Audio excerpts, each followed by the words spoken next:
Bonjour, c'est ta maîtresse. Alors aujourd'hui, on va récapituler tout ce qu'on a appris sur l'électricité. Pour fonctionner, l'ordinateur, la machine à laver, les ampoules ont besoin d'électricité. L'électricité que nous consommons ne se trouve pas dans la nature, elle est créée de manière artificielle. L'électricité est produite dans des usines appelées centrales. On peut produire l'électricité en transformant différentes énergies primaires, telles que le gaz, le pétrole, le charbon. On les appelle aussi énergies fossiles ou non renouvelables.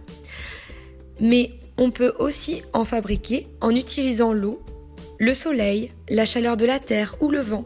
Ces énergies sont dites renouvelables.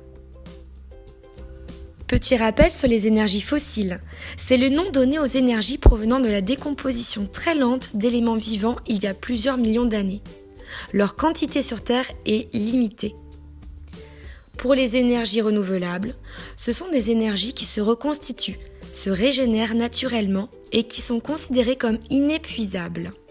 Ce sont des énergies dites propres.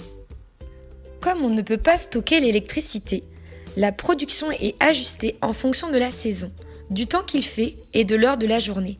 À la sortie de la centrale, l'électricité est transportée par des lignes de haute, moyenne et basse tension pour arriver jusque chez nous.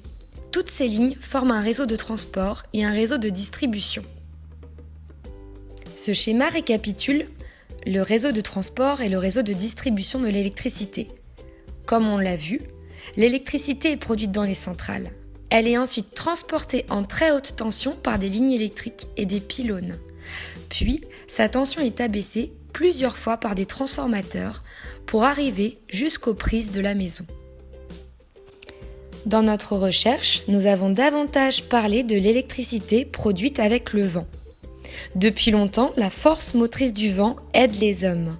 Aujourd'hui, on peut utiliser cette énergie pour produire de l'électricité grâce aux éoliennes.